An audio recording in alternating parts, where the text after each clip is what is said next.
Tama ang desisyon nila, di ba? Next please. So, these are examples of dysfunctional behavior. Dysfunctional, hindi makakatuluhan, hindi katanggap-tanggap na behavior. Hindi parang bad behavior. So, pag ang magulang ay overwork, yung nag-overwork na, hindi na wala na may banting sa hapon kasi nakapagod na sa pagkatrabaho. Or ang magulang, ang tatay, mahilig magsugal. Ginagabi sa sugalan. Okay. Up next, engages in emotionally, physically, and sexually abusive behavior. Physically, nananakit. Meron pa bang nananakit na magulang dito sa atin? Pag meron, magsubok agad sa kamag-anak para masabi sa dapat pagsabihan. So, authority. At yung mga sexually abusive, kasi minsan may mga extended family tayo, may tito, may lolo, yun ang iiwasan na. Yung ginagawa ka na ng ano, itatago pa. Hindi maganda yan, ha? Kung kayo ay hinihipuan o na-abuse sexually ng kamag-anak o hindi pang magulang, incest na tawag lang, di ba? Magsabi agad sa dapat pagsabihan sa kamag-anak, sa barangay, sa teacher, na para mabigyan lunas agad. Then, kung tinatakot kayo, magsabi. And, ang mga anak na pinapayagang uminom or mag-take ng drugs, meron kasi mga magulang na gano'n. Pero yan, sanay na yan, nakainom talaga yan. Hindi maganda yan. Alam niyo ba sa bawat pag-inom, sa bawat pag-take ng drugs, may nasisirang good cell sa ating katawan. Kahit pa konting anak na yan. Pag inom ng anak, akala mo, gagaling ka, o wala yung problema. Pagkagising mo, nasan yung problema? Nandun pa rin. Namatayan ka pa ng good cell sa katawan. Hindi na. Hindi po, masarap ang tama ng alcohol. Tipsy. Masarap, diba? High na high pagkatapos. Pagkatapos nga, sakit ulo, may nasira ka sa katawan mo, nakasisan ka pa. Nandun pa rin yung stress mo. Nandun pa rin yung problema, hindi na solve. Then, yung mga bata na hindi nabibigyan ng emotional support. Ito yung mga bata, ba't pumasok ka pa? Sample na. Ba't pumasok ka pa? Sabi ng nanay ko nung, pasok ako eh. Pinapagalitan na ako eh, pumasok daw. Yung mga ganong nanay pa pala, may sakit na ang anak, pipilitin pa pumasok. Usually yan sa mga junior nanay. Sa inyo ba gamitin mo? Then, financial support. Pagka talaga namang mahirap ang buhay, merong hindi na susuportahan tayo. Kulang tayo sa baon. Punta sa klinik, ang sakit ang ulo, bakit? Hindi lang din ako kumain. Nasa pagtitipid natin yun. Kung marunong kayo magtipid, gabi pa lang, iniisip na kung anong pwedeng pag-ibig sa umaga. Pagkasahin ng kanin, maglagay ng itlog, pagkulo ng kanin. Pag-itin nun, meron ka ng hard-boiled egg. Kasi lang hanggang sa usok sa toyo. Diba? Hindi kailangan masarap ang unang basta magsusugan siya mo para sa buong umaga talagas ka kay sustansya ang utak ko sa pag-aaral. Hindi na ibibigay ng mabuti ng mabuti. Okay. Violence yung sinasaktan in any form. Let's go. And then, those dysfunctional behavior, ito naman ang magiging effect. So, unang-una, anxiety. Anxiety yung feeling na hindi ka mapakali. May kakaiba sa pakiramdam. Sasabihin ko, naninigas yung laman ko. Papalpitate yung dibdib ko, pupunta sa clinic. Ang tawag nila doon, marami tayong suki sa clinic eh. Ang tawag doon ay panic disorders. Yun ang tawag ng doktor ngayon. Hindi nila alam ang dahilan. Pag in-ECG, maganda naman ang heart. Walang problema sa puso. Hindi ko alam kung gawa lang yung iba. Hindi ko naman nakapigil. Pero, gising eh. Pilipilit, isipit ang mata. So, kayo, malalaki na kayo. Alagaan ang sarili. Kaya ano yung problema? Huwag niyang magpa-baby. Yun lang gusto ko yung kasabi.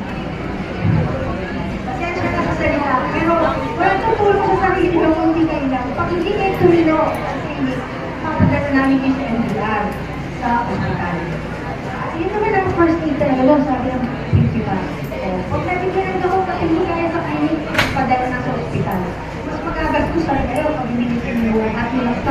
Ang loob na. Ha? Pasensya na kayo makasusunod, pero yun ang dapat sa inyo, hindi kayo dapat i-baby kasi wrong apps na kayo. Ha? Halimbawa, naghiwalay, namatayan, gano'n, post-traumatic stress disorder. At yan, may problema sa relasyon, sa trabaho, at usually ang mga nawawala sa sarili, yung mga nagsa-substance abuse. Bakit? Kasi hindi naman lahat ng utak natin ay malalakas ang resistensya. Parang katawan natin yan. Pag hindi na kayanin ng utak mo yung lakas ng drugs na tinake mo, mag-fall back yung iyong utak. Bibigay. Parang katawan mo rin. Pag hindi mo na-treat yung sakit, pwede kang mamatay. Ganun din ang utak natin, ha? Ang utak ay major organ, kailangan alagaan. Parang sakit silang ngipin. Yung iba, ang gandang tingnan sa lakas. Ang tamam, sakit silang ngipin. Gandang babae mo, pinabayaan niya yung ngipin mo. Mga ganun ba yan, no? Pasensya na. Pero ang ngipin natin, kasi halaga ng every organ in the body. Paghirapan, nagbigyan ng pondo, magpapunod kahit mahal. Kasi yung ngipin, punta tayo sa ngipin, pasensya na, lilipat yung silang ngipin sa kabila, mahahawa. Pagtagal niya lahat na ng bagang niyo, may itim na. Ako, nung sira ang ngipin ko, bad breath ako. Marami naman niyo rin ba yun? Yun, normal yun. Pag may silang ngipin, mabaho, sige. Ha? Okay. Next, please. Usually, yung ganito namang setup, nakikita natin ng Manila o sa cities. Wala naman dito sa ating ganito, ha? Pero meron yung mga badyaw, yung mga dayo. Nag-aawa-awaan na rin yun. Usually, may mga pera yung mga. Next, pag kulang ng pera, usually, nakaka-stress. Wala kang pambili ng project, wala kang pamasahe, wala kang merienda. Wala tayong magagawa. Hindi naman kaya ni finance ng school na may libreng merienda sa lahat, libreng agahan. Meron akong naibibigay na pangalan sa kantin, pero hindi pwede lahat. No? Mababa ka ang ating kantin. Pagka lahat ng walang agahan ay papupunta natin doon. Sabi ko nga, gabi pala, iniisip na kung ano kakainin sa umaga. Hindi problema mo, walang pagkain. Hindi. Bigas ko, 1 kilong bigas, 1 itlog. Agahan, kalahating bigas, kalahating kilong bigas. Gabi pala, iniisip na. Ha?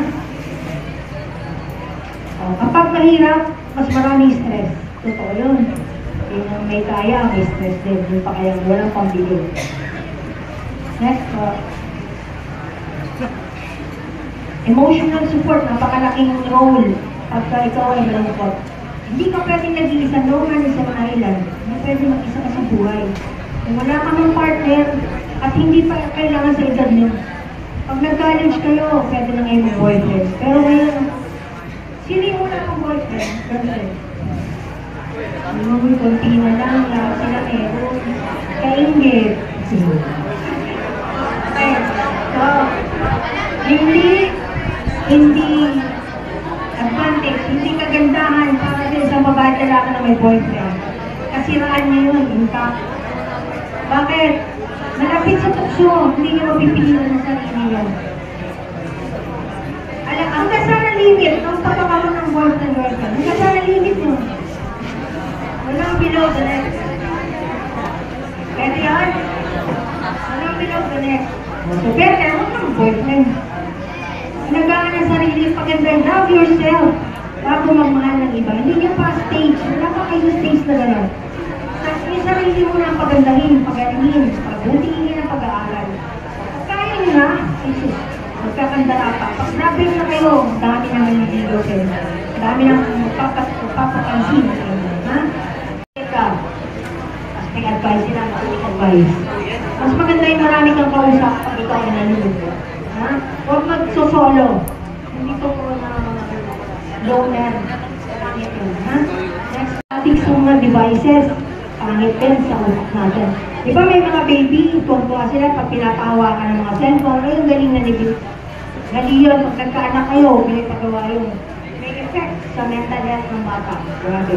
Ha? Miski sa inyo, sa edad nyo pa na. Bawal din. Papawal pa rin. Ha? Huwag masyadong tutok. Pwedeng magdasal, pwedeng mag-exercise pag malungkot. Huwag sa yung cellphone. Nag-break lang ng boyfriend, wala nang ginawa, hindi na naman. I-divert ang attention. Kung malungkot ka, pumunta ka sa masayang lugar, walking ka sa beach, sa oval, sumali sa mga organizations. Next, please.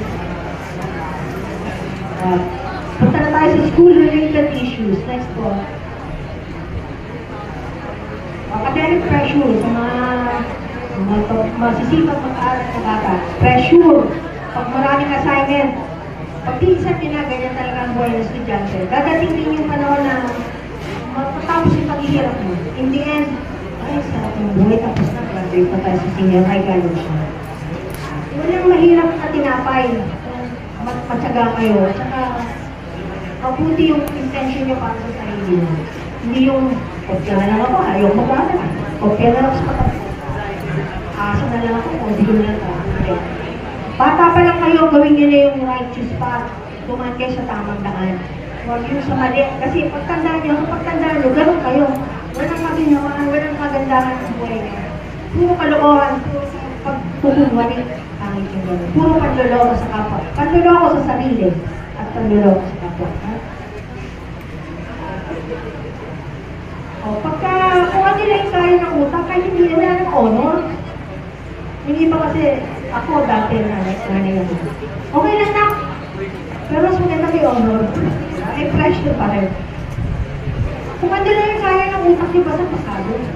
Basta pumapasok, gumagawa ng activities, kapag nila. Bonus na lang yung mga nagtaka. Yung mga may honor. Exceptionally, ano sila, gifted. Mas mataas ang IQ kaysa sa karaniwan. Next, bullying and cyberbullying. May mga kakasing bastos talaga ang bibigyan. Pag-ibig na lang yan. Mabait ka, pagtagal. Bakit mo may sakit ng bulit? Pag gano'n ang bata, nakakawalang gana. Ayaw ka papunta dito. Ayaw papunta dito na. Kung tumapagod na nila dati. Ganun, sa inyo, sa situation nyo, may batang, Mama, hindi nagaligo to, ako. Mama, gawin ang dalit niya. Mama, dami yung ano-ano. Huwag na ituro. Sabi, pwede mong sabihan na pinta na ako. Gawin ang dalit mo. Uy, yung baho ko. Ayun, dahil wala. In-analyze niya yung pagsasabi. Bullying na kasi kabaho mo ka. At gawin ang dalit mo. Honest yun, bullying na yun. Pwede na yun. Pwede kayo i-report. Ano yun? Nakaka-degrade. Nakakapapa ng pagkatao. Tapos ang bata na bully nyo, ayaw na mag-aral pa gano'n, ha? I-avoid. Observe the golden rule, lalo. Gawin nyo sa iba yung gusto nyo gawin sa inyo. Do unto others what you want others do unto you. Huwag gagawa ng kasamaan kasi ayaw ko rin gawin sa iyo. Instead, puro kaputihan ang nasa iyo. Kung wala ka man magawang mabuti, huwag ka na magsalita. Kung wala ka nakasabing maganda sa kapwa mo, huwag kang magsalita.